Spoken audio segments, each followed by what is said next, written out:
ओम शांति। तो आज हमारी भट्टी का सेकंड लास्ट डे है, 50वां दिन, और मुरली है 26/12/1984 की। मुरली का टाइटल है सत्यता की शक्ति। तो आज हमारी साकार मुरली और ड्रामानुसार आज की अव्यक्त मुरली दोनों बिल्कुल मैच हो रही है। साकार मुरली के अंदर बाबा ने कहा कहावत है, साकार मुरली की ये लाइन थी दूसरे पेज पर, कहावत है सच तो बिठो नच। इस मुरली के अंदर बाबा ने कहा कि जैसे मुरली में सुना है सच तो बिठो नच, ठीक है। तो ये अव्यक्त मुरली भी क्या कह रही है कि तुमने मुरली में सुना है सच तो बिठो मत नच, लेकिन उस मुरली में हमने सुना है कि बाबा कहते हैं दुनिया में कहावत है कि जो सच्चा होता है वो डांस करता है। तो देखो ऐसे मुरली भी हमें बाबा की तरफ कैसे संकेत देती है। तो जो 2 दिन पहले मुरली हुई है कि समर्थ संकल्पों का खजाना भरना है और व्यर्थ से मुक्ति प्राप्त करनी है, तो उसके लिए बाबा ने आगे बताया क्या करना पड़ेगा, उसका आधार क्या है, साधन क्या है, ज्ञान मुरली। तो ये डेली की जो मुरली होती है ये आत्मा में सत्यता को भरती है। मुरली के अंदर आज बाबा ने कहा बाबा 2 सत्ताओं को देख रहे हैं। एक तो बाबा देख रहे हैं राज्य सत्ता को और दूसरा देख रहे हैं ईश्वरीय सत्ता को, क्योंकि 84 की मुरली है और जैसे मुरलियां जा रही है सबको पता है। बाबा पंजाब वालों को बार बार कह रहे हैं कि आपको डरने की बात नहीं है, क्योंकि पूरे देश के अंदर बहुत हंगामे चल रहे थे। जहां जहां पर भी सिख कम्युनिटी के लोग थे वो भाग रहे थे, निकल रहे थे, बहुत डर के अंदर माहौल था।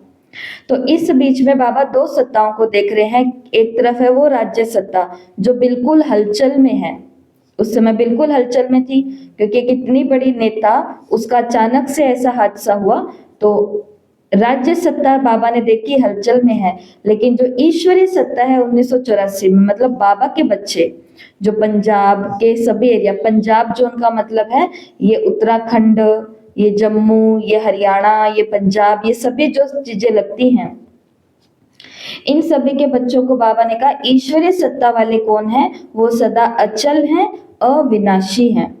वो विनाशी भी हैं और वो हलचल में भी हैं, राज्य सत्ता वाले। और ईश्वरीय सत्ता वाले सदा अचल और अविनाशी हैं। और इसके पीछे का कारण क्या है, सत्यता की शक्ति। सत बाप, सत शिक्षक, सत गुरु है।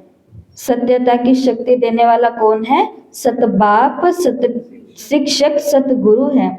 और बाबा ने कहा क्या कहते हैं भगवान के लिए, सत्यम शिवम सुंदरम।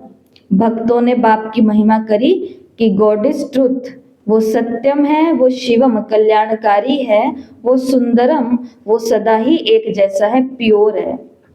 सत्यता की शक्ति के द्वारा सत्ययुग सचखंड को स्थापन कर रहे हो। सत्य का मतलब होता है अविनाशी। सत्य के 2 मतलब होते हैं।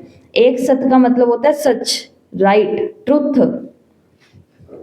ट्रुथ उसको कहते हैं सत्य। और दूसरा सत्य का मतलब होता है जिसको कहते हैं अविनाशी, जो कभी भी परिवर्तन नहीं होता, जो हमेशा एक जैसा रहता है। जैसे एक भगवान, वो क्या है, वो इसलिए सत्य है क्योंकि वो अविनाशी है। प्रकृति को और मनुष्य आत्माएं भी अविनाशी है, लेकिन इनको सत्य नहीं कहा गया। इनको क्या क्या क्या कहा गया, सत्य प्रधान, तमो प्रधान। की आत्मा सत्य भी होती है, मतलब अच्छी भी बनती है, लेकिन बाद में इनके अंदर परिवर्तन होते हैं, इसलिए इनको सत्य नहीं कहा जाता। 7 गुणों के अंदर प्रधान ऐसे कहा जाता है। बाबा ने कहा सत्यता की शक्ति द्वारा अविनाशी वर्षा, अविनाशी पद प्राप्त करने वाली पढ़ाई, अविनाशी वरदान प्राप्त किए हैं। इस प्राप्ति को कोई भी मिटा नहीं सकता। तो सबसे पहले क्या जाना, बाबा ने कहा सत्य में भी सबसे पहले क्या जाना, अपने आप को सत्य आत्मा जाना। सत्य में भी हमने सबसे पहले क्या जाना कि मैं हूं कौन, अपनी सच्चाई को जाना। तो मैं कौन हूं, मैं एक अजर अमर अविनाशी आत्मा हूं। हमें मृत्यु का डर नहीं हो सकता क्योंकि मैं आत्मा अमर हूं। हमें विनाश का डर नहीं हो सकता क्योंकि मैं आत्मा अविनाशी हूं। तो जिसने ये सत्य को पहचाना है उसको किसी का भी भय आज तक संसार में नहीं हुआ, इसलिए तो आराम से जहर के प्याले पी रहे हैं, आराम से बुआ के साथ आग में बैठ रहे हैं, ऐसे थोड़ी ना, क्योंकि उनको जीवन का ट्रुथ पता चल गया था कि मैं कौन हूँ, एक अजर अमर अविनाशी आत्मा हूँ। तो पहला हमने क्या जाना, अपने सत्य स्वरूप को जाना। दूसरा क्या जाना, सत्य बाप के सत्य परिचय को जाना। लोग हमसे पूछते हैं जब कोर्स के लिए आते हैं कि भाई हाँ ठीक है, बढ़िया बता रहे हो, अगला प्रश्न, और वो स्वीकार भी कर लेते हैं। अगला प्रश्न उन्हों के मन में क्या आता है, लोगों के मन में, जो आपके भी मन में आया, हमारे भी मन में आया, जो सबके मन में आता है, वो प्रश्न क्या होता है, आप बस हमें ये बता दो कि हम उधर जाते हैं तो कहते हैं इस भगवान को याद करो, उधर जाते हैं तो कहते हैं इस भगवान को याद करो, उधर जाते हैं तो कहते हैं इस भगवान को याद करो। आप बता दो किसको याद करना, हम तो उसी को याद कर लेंगे। तो फिर हम उनको कौन सा अपना लेसन दिखाते हैं, सर्वधर्म आत्माओं के पिता, वो चित्र दिखाते और बताते हैं हम आपको ये नहीं कहेंगे कि शिव हमारा बाबा है तो आप भी याद करो, शिव बाबा को याद करो, लेकिन हम आपको उसके सत्य का परिचय जरूर देंगे कि क्राइस्ट ने भी कौन से भगवान की बात करी, गुरु नानक देव ने भी कौन से भगवान की बात करी, महावीर स्वामी ने भी कौन से भगवान की बात करी, और सभी देवताओं ने भी किससे शक्ति को प्राप्त किया। फिर आप खुद डिसाइड कर लेना आपको किसको याद करना है, क्योंकि आपको स्पष्टीकरण मिल जाएगा, सत्य का बोध हो जाएगा कि देव किसको कहा जाता है, पुण्यात्मा किसको कहा जाता है, धर्मात्मा किसको कहा जाता है, महात्मा किसको कहा जाता है, और पांचवा परमात्मा किसको कहा जाता है। फिर आप खुद सोच लेना कि आप परमात्मा को याद करना चाहो तो परमात्मा को याद करो, धर्मात्मा को याद करना चाहो तो धर्मात्मा को याद करो। तो दूसरा परिचय हमें कौन सा मिला, सत्य बाप के सत्य परिचय को जाना। फिर मुरली के अंदर बाबा कहते हैं सत्यता की शक्ति क्या करती है, सहज प्रकृति जीत और माया जीत बना देती है। मुरली में सुना है सच तो बिठो नच, मतलब सत्यता की शक्ति वाला सदा बेफिक्र निश्चिंत होने के कारण, निर्भय होने के कारण खुशी में नाचता रहेगा। झूठा जो होता है वो नाच सकता है, लेकिन सच्चा होता है वो हर तूफान के अंदर भी नाच सकता है। जहां भय है, जहां चिंता है, वहां खुशी में नाचना नहीं है।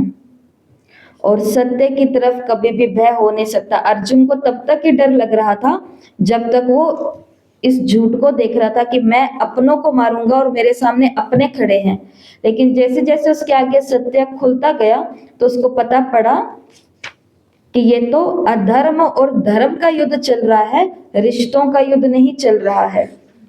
तो फिर उसका डर भी खत्म हो गया। अपनी कमजोरियों की भी चिंता होती है, अपने संस्कार संकल्प कमजोर होते हैं तो सत्य मार्ग होने के कारण मन में कमजोरी का चिंतन चलता जरूर है। ध्यान देना, बाबा ने कहा कमजोरी मन की स्थिति को हलचल में जरूर लाती है, चाहे कोई कितना भी अपने को छिपावे। अल्पकाल, समय प्रमाण, परिस्थिति प्रमाण बाहर से मुस्कुराहट भी दिखावे, लेकिन सत्यता की शक्ति स्वयं को महसूस अवश्य कराती है कि मैं सिर्फ क्या कर रही हूँ, ड्रामा कर रही हूँ। मैं सच में खुश नहीं हूँ, मैं सच में इजी नहीं हूँ, मैं लाइट नहीं हूँ। बाप से और अपने आप से नहीं छिपा सकते, दूसरों से छिपा सकते हैं। लेकिन आगे बाबा ने एक और बात कह दी, अलबेलेपन के कारण अपने आप को भी कभी कभी महसूस होते हुए भी चला लेवें कि सत्य, लेकिन फिर भी क्या हो जाता है, मन उलझन में आ जाता है, उदासी के रूप में आ जाता है, व्यर्थ संकल्पों के रूप में। ये सत्यता की शक्ति मन के आगे जरूर आती है, क्योंकि सत्यता के आगे असत्य नहीं दिख सकता। ये कमरा है, इस पूरे हॉल के अंदर बिल्कुल घनघोर अंधेरा कर दो। उस अंधेरों को भगाने के लिए सिर्फ क्या चाहिए, एक स्विच ऑन करने वाला चाहिए। बस ऐसे ऐसे किया और इतने में क्या हो गई, रोशनी हो गई। तो बाबा ने कहा वो जो सत्यता होती है ना, वो सभी आत्माओं के अंदर होती है और वो बार बार आत्मा को महसूस कराती है कि मैं उलझन में हूँ, उदास हूँ, व्यर्थ संकल्प में हूँ, क्योंकि मैं ये छुपा रही हूँ या ये झूठ चल रहा है। भक्ति के अंदर बाबा ने एक चित्र की याद दिलवाई, सागर के बीच सांप के ऊपर कौन नाच रहा है? कृष्ण नाच रहे हैं। कैसी भी भयानक परिस्थिति हो, माया का विकराल रूप हो, संबंध संपर्क वाले परेशान करने वाले हो, वायुमंडल कितना भी जहरीला हो, लेकिन सत्यता की शक्ति वाला इन सब को खुशी में नाचने की स्टेज बना लेता है। वो परिस्थिति को क्या बना लेता है? स्टेज बना लेता है। जैसे आपको उदाहरण दिया हुआ है अमिताभ बच्चन जी का, ऐसे बहुत उदाहरण है, पर हमको एक ही याद है तो आपको एक ही सुना देते हैं। वो जब इंडस्ट्री के अंदर आए, ये मुंबई का, वो बताते हैं कि मुझे भी कलाकार बनना था, तो सबसे पहले उन्होंने हीरो बनने का कोई इंटरव्यू नहीं दिया, वो आए थे रेडियो के अंदर। उनको रेडियो का वो जो आरजे बोलते हैं, है ना, जो एंकरिंग करते हैं या होस्ट करते हैं, ऐसा कुछ होता है, तो जो बताते हैं कि आज आपके लिए ये गीत बजाएंगे, आज मौसम ऐसा है, फलाना है, ये है, तो उनको वो बनना था। जैसे वो इंटरव्यू देने के लिए गए, तो जहां जहां पर वो इंटरव्यू दे वहां वहां पर रिजेक्ट, जहां जहां पर इंटरव्यू दे वहां वहां पर रिजेक्ट। कारण एक ही, आपकी भारी आवाज। तो उनके लिए परिस्थिति मुसीबत क्या बन गई? उनकी आवाज ही मुसीबत बन गई, क्योंकि जो रेडियो पर होता है उसकी शक्ल तो किसी को नहीं दिखाई देगी, हाइट भी किसी को नहीं दिखाई देगी, खूबसूरती भी दिखाई नहीं देगी, लेकिन उसकी आवाज है, उसके ऊपर ही सब बंध जाता है समा। Reject reject. तो वो कहते हैं कि एक समय ऐसा आया तो जब मैं बिल्कुल डाउन हो गया कि भाई अब मैं क्या ही करूंगा, लेकिन उन्होंने उसी आवाज को क्या बना लिया, जो बाबा कहते हैं ना, उसी परिस्थिति को क्या बना लो, अपनी स्टेज बना लो। और फिर वो उतरे इस इंडस्ट्री के अंदर, फिल्म वाली के अंदर, और वहां पर उन्होंने अपनी इसी आवाज को क्या बना ली? विशेषता बना ली। आज पूरे के पूरे सब जगह वो किस चीज से जाने जाते हैं? आवाज।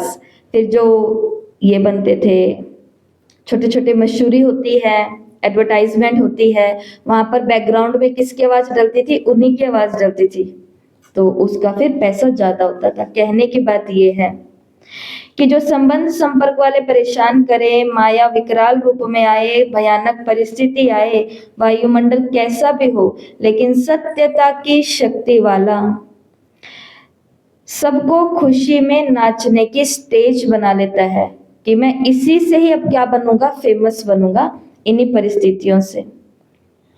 सभी कृष्ण बनने में हाथ उठाते हैं। राम के चरित्रों में ऐसी बातें नहीं है, क्योंकि उसके तो अभी अभी वियोग है, अभी अभी खुशी है।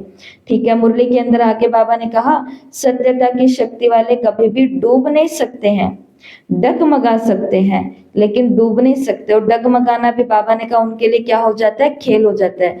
जैसे बाबा ने कहा आजकल एक खेल है जिसमें जानबूझ करके ऊपर नीचे करते हैं, वो खेल ही ऐसा बनाते हैं जैसे जानबूझ करके ऊपर नीचे आए, ऊपर से नीचे कूदे, नीचे से ऊपर जाए, ऊपर से नीचे, नीचे से ऊपर जाए। तो आजकल तो खेल एडवेंचर ही ऐसे हैं। तो बाबा ने कहा सत्यता की शक्ति वाला को डगमगा तो सकते हैं, लेकिन उसको डूब नहीं सकती वो आत्मा। अब यहाँ पर मुरली की मेन पॉइंट है जो हमको अपने जीवन में धारण करनी है, तो चेक करो। संकल्प, दृष्टि, वृत्ति, बोल और संबंध संपर्क में सत्यता की शक्ति अचल है। ऐसा तो नहीं है कि माहौल देख करके हम झूठ बोल देते हैं, माहौल देख करके हम बात को छिपा लेते हैं, फिर माहौल देख करके हम झूठे होने के बाद भी मुस्कुरा लेते हैं, उनके बीच में खुश रह लेते हैं। तो बाबा ने कहा ये आत्मा संकल्प, दृष्टि, वृत्ति, बोल और संबंध से सत्यता की शक्ति में फिर अचल नहीं है, ये किस में है? हलचल में है। इसलिए सत्यता की शक्ति बाबा ने सबसे बड़ी शक्ति बताई। तो आज का पहला काम, संकल्प, बोल, दृष्टि, वृत्ति और कृति। कृति के दो मतलब होते हैं, संबंधों में और कर्मों में। हलचल से मुक्त कैसे बने ये लिखना है। वृत्ति के अंदर भी बार बार अजीब से संकल्प आते हैं। दृष्टि भी झूठी हो जाती है, आत्मा को देखने के बजाय, गुणों को देखने के बजाय किसको देखती है? सारा दिन देखती है। तो फिर इससे कैसे मुक्त हो? अपने बोल जो मिक्स हम कर देते हैं झूठ वाले और बी वाले, तो उससे मुक्त कैसे हो? संकल्प के अंदर जो असत्य आया है उससे मुक्त कैसे हो? तो यह सभी को लिखना है। तो बताओ कैसे हो सकते हैं मुक्त हम? संकल्प से आए व्यर्थ कुछ ऐसी हलचल तो स्वमान में हो। हाँ, संकल्प के अंदर अगर झूठ आ रहा है, क्योंकि यहाँ पे तो सत्यता की शक्ति की बात हो रही है ना, संकल्प में झूठ आ रहा है कि कुछ नहीं होता, कोई बात नहीं, मैं संभाल लूंगी। कई ऐसे भी शक्तिशाली आत्माएं होते हैं जो खुद को भी चला लेते हैं। बाबा ने कहा ना, खुद को चलाते और खुद को क्या कहते, किसी ने कह दिया कि अरे दीदी को पता चल गया, वो कहते कोई बात नहीं मैं संभालूंगी। अपने आप को तैयार कर रहे होते हैं, वो सामने आएंगे, वो ऐसे कहेंगे, उसके बाद मैं वो ये कहूंगी, ये कहूंगी, ये कहूंगी, मक्खन से जैसे बाल निकलता है मैं भी बाहर निकल जाऊंगी। तो ये कहाँ चल रहा है? कि संकल्प में चल रहा है। संकल्प तक हमने अपने क्या ला दिया है? झूठ की शक्ति को ला दिया है। इससे बचना है तो जैसा इन्होंने बोला, किसमें रहना पड़ेगा? स्वमान में रहना पड़ेगा। एक प्योर डर में रहना पड़ेगा, धर्मराज का डर। तो भी हम संकल्पों में झूठ से बच सकते हैं। हर माता पिता क्या चाहता है कि मेरा बच्चा झूठ ना बोले, लेकिन माता पिता वही बात है। तो इसके लिए, और बोल के अंदर हलचल ना हो उससे के लिए क्या करें? सही बोलो, सही बोलो। जो दिल में है वो बोलना सीखो। अगर बोल के अंदर हम चाहते हैं कि हम हलचल से मुक्त हो जाएं, क्योंकि जो झूठ बोलता है ना उसको 100 प्रकार की बातें सोचनी पड़ती है। उधर एक बोला, उधर फिर भूल गए क्या बोला था, फिर उधर अलग बोला, फिर भूल गए क्या बोला था, तो खिचड़ी पक जाती है। और उस आत्मा को कौन अपना अच्छा, उसको सर्टिफिकेट तो नहीं मिलेगा संसार में। हाँ, आई एम स्पिरिचुअल का जो उल्टा होता है वो वाला मेमोरी मास्टर हूँ। नहीं, बोल के अंदर हमको क्या रखनी है? सत्यता की शक्ति।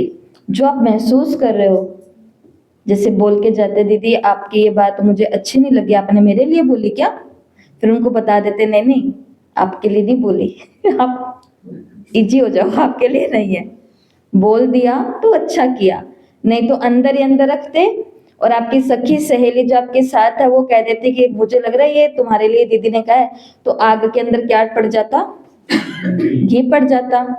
और फिर बाद में दिल नजदीक नहीं होते ईश्वरीय परिवार से, फिर क्या होते? लेकिन फिर भी सामने आके बैठना तो पड़ेगा, मुस्कुराना तो पड़ेगा, लेकिन सत्यता की शक्ति धीरे धीरे नाजुक होती जाती है। तो बोल के अंदर अगर हमको हलचल से मुक्त बनना है तो जो महसूस कर रहे हो वो बोलना सीखो। अच्छा है तो अच्छा, तारीफ करने का मन है तो तारीफ करो, गाली देने का मन है तो गाली दो। नहीं, गाली तो नहीं देनी, चेंज करना है, किनारा करना है। मौन भी रहना एक बहुत बड़ी शक्ति है। चुप हो जाओ, जहाँ कुछ नहीं, जहाँ बोलने से बातें बिगड़ेंगी वहां पर क्या हो जाओ? चुप हो जाओ, ये अच्छा है ज्यादा। दृष्टि, दृष्टि के अंदर किनारे हो जाते हैं, क्योंकि उनको पता है अभी माहौल गर्म है, ठंडे होंगे तो फिर पकड़ लेंगे, कोई बात नहीं, संभाल लेंगे। दृष्टि के अंदर हलचल से मुक्त होना है तो क्या करें? हलचल का मतलब है असत्य। दृष्टि के अंदर हलचल से मुक्त होना है तो क्या करें? जो आज की मुरली का, जो आज की साकार मुरली का वरदान है, रूहानियत। अपनी दृष्टि में क्या लेकर के आनी है? रूहानियत, मतलब करुणा, सामने वाले के लिए थोड़ी दया लेके आनी है। हम कल याद कर रहे थे एक स्थान को, नशा मुक्ति केंद्र में एक बार हम गए थे, बहुत पहले की बात है, जब हम ब्रह्मा कुमारी भी नहीं बने हुए थे। वहां पर जिस हालात में लोगों को रखा हुआ था, मतलब बहुत है यहाँ पे केंद्र, लेकिन वो वाला सबसे जबरदस्त था, क्योंकि हम अलग अलग नशा मुक्ति में तो गए केंद्रों में, लेकिन वहां पर लोग बस ऐसे बैठे होते हैं, जिम भी बने होते हैं, लिटरेचर भी होता है, बहुत अच्छी उनके लिए बिजी रखने के लिए चीजें होती हैं। लेकिन वहां पर तो बिजी रखने के लिए तो था, लेकिन इतने भयंकर पेशेंट्स आए हुए थे जिनको जंजीर के अंदर बांधना पड़ के रख रहा था, मतलब ऐसे हालात में थे वो। क्योंकि उनके शरीर के अंदर क्या होती है? तलब उठती है, सेंसेशन होती है, ऐसे वो जैसे किसी के अंदर भूत प्रेत आ जाता है तो वो कैसे करते हैं, वैसे वो करते हैं। उस स्थान पर जाकर के भी बाबा का जब ज्ञान सुनाया तो क्या अनुभव करते हैं कि आत्माएं जो हलचल में होती हैं वो उनके प्रति दृष्टि जब रखते हैं ना करुणा की कि ये हमारे घर वाले हो सकते थे ना, ये हमारे फैमिली मेंबर हो सकते थे ना, कुछ भी तो हो सकते थे, तो उनके प्रति क्या हो सबके लिए। अब ये तो वो लोग हैं जो आंखों से दिखते हैं प्रॉब्लम में हैं, लेकिन बहुत लोग ऐसे हैं जो आज हम सभी कहाँ हैं प्रॉब्लम में, अपने युद्ध में खड़े हैं सारे, तो एक दूसरे के प्रति कौन सी दृष्टि रखें, दया करुणा रहम की, तो भी हम बहुत प्रकार के हलचल से मुक्त हो सकते हैं। वृत्ति और कृति में कर्मों में क्या करना पड़ेगा, कर्म मतलब संबंध संपर्क में, सत्यता के लिए क्या करना पड़ेगा, रिश्ते वही बनाओ, कहते हैं संग तारे कुसंग बोरे। संबंध संपर्क में हलचल से मुक्त बनना है तो ऐसों के संग में बैठो ही नहीं जहां पे हलचल में आना पड़े जहां पे चोरी करनी पड़े, जहां झूठ बोलने पड़े, जहां बातें छिपानी पड़े, आदि आदि बातें होती हैं। तो संबंध संपर्क में क्या करना है, तो किनारा न्यारा प्यारा जो भी होता है वो करना है। तो ये आज आपको होमवर्क करना है, एक एक पॉइंट है, ऐसे बहुत पॉइंट हो सकते हैं आपको लिखने हैं, ठीक है। तो फिर मुरली के अंदर इधर लास्ट में बाबा ने पंजाब में ईश्वरीय सेवाओं की योजना पर आयोजित मीटिंग में जाते हुए दादी चंद्रमणि जी बाप दादा से छुट्टी ले रहे हैं। तो बाबा ने दादी को क्या कहा कि योगी बच्चे पंजाब में नहीं रहते, योगी बच्चे कहाँ रहते हैं, बाप दादा की छत्र छाया में रहते हैं। जो योगी बच्चे होते हैं ना वो पंजाब हरियाणा गुजरात साउथ इधर उधर कहीं नहीं रहते, वो हमेशा कहाँ रहते हैं, बाप दादा की छत्र छाया में रहते हैं। चाहे पंजाब में हो चाहे कहाँ भी हो, लेकिन छत्र छाया के बीच रहने वाले बच्चे सदा सेफ रहते हैं। अगर हलचल में आए तो कुछ ना कुछ चोट लगेगी। बहुत बहुत पावरफुल बाबा का महावाक्य है, ध्यान से सुनना। लेकिन अचल रहे, संग में आकर के डामाडोल नहीं हुए, बातों में आकर के डामाडोल नहीं हुए, अपने खुद के संकल्प संस्कारों से डामाडोल नहीं हुए, अचल रहे तो चोट के स्थान पर होते हुए भी बाल भी बांका नहीं होगा। विनाश हो रहा होगा सब जगह, लेकिन उस आत्मा का बाल भी बांका नहीं होगा, क्योंकि वो आत्मा पूरे जीवन कैसी रही है, अचल रही है, सच्ची रही है। इसके लिए सच्चा ना उम्मीद वालों को ईश्वरीय सहारे की उम्मीद दिलाओ, अशांत वातावरण में शांति की किरणें फैलाओ, क्योंकि अभी डर का माहौल है 84 में, तो बाबा ने सबको ये कहा। और एक दो को अगर शांति की अनुभूति कराएंगे ना तो एक दो से ये लहर सब तरफ फैल जाएगी और फिर आवाज बुलंद हो जाएगा। इसलिए पंजाब वालों को शेर कहा जाता है, शेर आगे रहते हैं पीछे नहीं रहते। तो शेर किस में बनना है, योग के प्रकंपन फैलाने में, अशांत वातावरण को शांत करने में और ना उम्मीद को उम्मीद दिलाने में। इंदिराबेन मुरली पर ध्यान दिया करो या पीछे बैठा करो। दूसरा है शक्तियों की लिस्ट बनानी है। आज सभी को दूसरा होमवर्क क्या करना है, शक्तियों की लिस्ट बनानी है। जैसे मुरली एक ही शक्ति पर चली है और वो है सत्यता की शक्ति। और कौन कौन सी शक्तियां होती है, जैसे ये 8 शक्तियां तो हमारी है, वो भी लिख देना। उसके अलावा भी कौन सी शक्ति होती है, परिवर्तन की शक्ति, महसूसता की शक्ति, दृढ़ता की शक्ति, निर्भयता की शक्ति। हाँ ये तो 8 शक्तियां हो गई। और पवित्रता की शक्ति, एकता की शक्ति जिसको संगठन का बल बोला जाता है, संगठन की शक्ति, वाणी की शक्ति। किसी किसी की वाणी में ऐसी ताकत होती है कि वो आत्मा कहती है आगे से, कहते ये बात तो 10 साल पहले भी मैंने सुनी थी, 4 साल पहले भी सुनी थी, 3 साल पहले भी सुनी थी, हफ्ता पहले सुनकर के आई हूँ, लेकिन फला फला आत्मा ने बोला तो मेरे को ये बात समझ में आ गई। क्यों? क्योंकि उस आत्मा की वाणी में शक्ति है, वाणी में शक्ति है। तो वाणी की भी शक्ति होती है। अभी शक्ति को यूज कैसे करना वो हम पर डिपेंड करता है ना। तो ऐसे मधुरता, आत्मिक शक्ति, परमात्म शक्ति, परमात्मा शक्ति, दृष्टि, दृष्टि लास्ट में यही शक्ति काम आने वाली है। सब कारोबार सुमट जाएगा। और कौन सी शक्ति काम आएगी? दृष्टि, शक्ति, मौन की शक्ति, शांति की शक्ति। ऐसी शक्तियां अभी तो चिंतन कर रहे हैं तो निकल गए ना।